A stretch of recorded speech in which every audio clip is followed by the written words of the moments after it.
It's been a difficult start for Wrexham to their life in the Championship, following, of course, all the back-to-back promotions they've had from being in the National League to now being in England's second tier of football. And they are employing a transfer policy of going for experienced players who are perhaps a little bit older than developing youth that may serve them well in the future. And it's an interesting argument and debate they're trying to weigh up here, because of course in the Championship it is an incredibly tough league. You need that experience and you need that quality instantly to be able to cope and compete and not hopefully be at risk of going straight back down again. But at the same time, these are players who probably won't be around for as long as players who they could develop and start to bet in now and could be really good in the future. So it's an interesting one to weigh up. But of course, I think from Wrexham supporters' perspective, they want to be doing okay now, and the future can sort itself out when it comes round to it. And you could argue that both could happen simultaneously, to be honest, that development can still go on, but they need to also bring in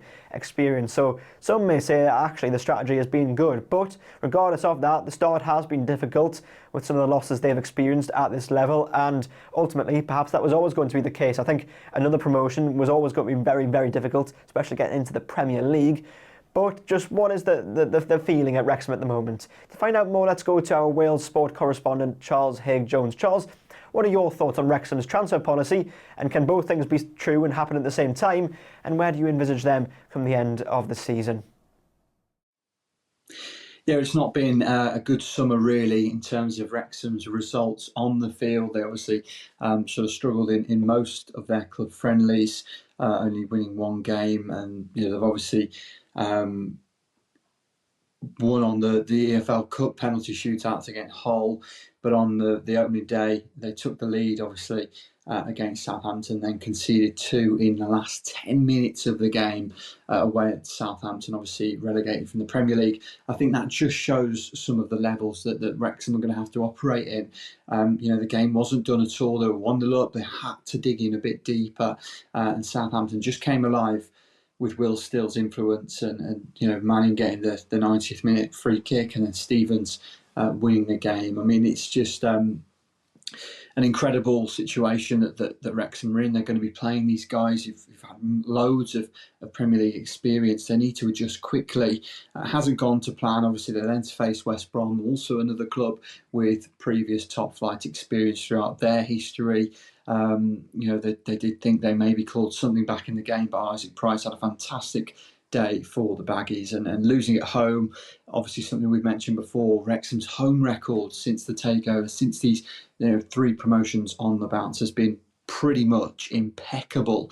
To lose home is tough to take. They did still score 2 goals. They are still scoring goals and creating loads of chances. That is something Wrexham have to make sure they are using as a positive. They obviously maybe face a bit of a nicer run now in the next few weeks in the Championship.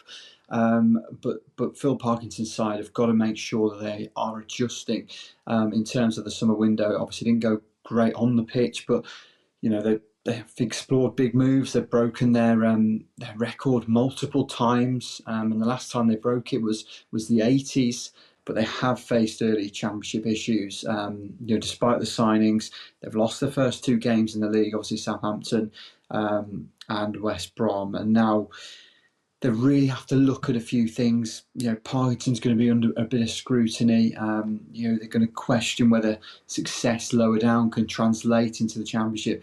But I think this season's going to be a real sort of transformative season for Wrexham as a club. Can they adjust, firstly, to the demands of the Championship? Now, that's going to be the huge issue. The story will surround it for the whole season, whether they can remain. And then secondly, can they ensure that they are becoming a club that this is their bottom standard now, that they are up in the Championship? So they've got to stay up, they've got to remain and start to build over the next couple of seasons. It's going to be an interesting season throughout, but there's always a storyline with Wrexham in this modern era, and we are keeping track of it and keeping you up to date with the latest.